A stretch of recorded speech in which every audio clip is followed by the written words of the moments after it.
மேல்மருவத்திற்கு bus ஏறி போய் சாமியை கும்பிட்டு வெளியே வரப்போ இந்த பக்கம் தான் ஆதிபராசக்தி டென்டல் காலேஜ் ஹாஸ்பிட்டல் இருக்குன்னு சொன்னாங்க. சரி வந்ததான் வந்தோம், லேசா பிரச்சனை கொடுத்துட்டு இருக்க பள்ளியை சரி செஞ்சுக்கலான்னு அந்த பக்கம் போனேன். அட நல்ல பிரம்மாண்டமான என்ட்ரன்ஸ். அங்க நின்னுகிட்டு இருந்த செக்யூரிட்டி அண்ணா என்ன எங்க போகுன்னு கேட்க நான் பள்ளிக்கு ட்ரீட்மெண்ட் எடுக்குன்னு சொல்ல இதோ இந்த பக்கமா போகுன்னு வழியை காட்டினாரு. உள்ள நுழைஞ்சா ஒரு பக்கம் பேஷண்ட்ஸ், இன்னொரு பக்கம் டாக்டர்ஸ்னு எல்லாருமே பயங்கர பிஸிங்க. அப்போ ஒரு சிஸ்டர் நீங்க இப்பதான் புதுசா வரீங்களான்னு கேட்டாங்க. நானும் ஆமான்னு சொல்ல அவங்க என்ன முதல்ல ரெஜிஸ்டர் பண்ண சொன்னாங்க. நானும் ரெஜிஸ்டர் பண்ணிட்டு வெயிட் பண்ற நேரத்துல சும்மா அந்த காலேஜை சுத்தி பார்க்கலாம்னு வெளியே வந்தேன். எல்லா இடமும் பச்சை பசேல்னு பார்க் மாதிரி சுத்தமா பளிச்சுன்னு இருந்துச்சு. அப்படியே நடந்து போனா கேர்ள்ஸுக்கு பாய்ஸுக்குன்னு தனித்தனியா ஜிம் இருந்துச்சு. கொஞ்ச தூரத்துல volleyball court, basketball court, shuttle கார்ட் கோர்ட்னு எல்லாம் அட்டகாசமா இருந்துச்சு.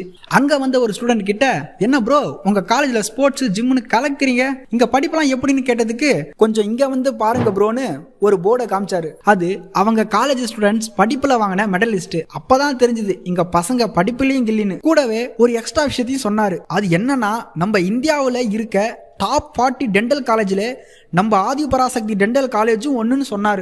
டைம் ஆனதால டாக்டர் போய் பார்த்து என் பல்லுக்கு சூப்பரான ஒரு ட்ரீட்மெண்ட் எடுத்துக்கிட்டு திரும்ப பஸ் ஏறி ஊருக்கு போகும்போது தான் நினச்சேன் நாம பிடிஎஸ் படித்தா இந்த காலேஜில் தான் படிக்கணும்னு. ஃப்ரெண்ட்ஸ் உங்கள் யாருக்காவது பிடிஎஸ் அட்மிஷன் பற்றி டீட்டெயில் வேணும்னா இந்த நம்பருக்கு கால் பண்ணி கேளுங்க. நமக்கு நல்லா புரிகிற மாதிரி தெளிவாக சொல்லுறாங்க. அப்படியே மறக்காம இந்த ரீல்ஸுக்கு லைக்கை போட்டுட்டு நம்ம சேனலை சப்ஸ்கிரைப் பண்ணுங்க. உங்கள் ஃப்ரெண்ட்ஸுக்கு யாருக்காவது இந்த தகவல் யூஸ்ஃபுல்லாக இருக்கும்னா அவங்களுக்கு ஷேர் பண்ணிடுங்க. நன்றி மக்களே, மீண்டும் சந்திப்போம்.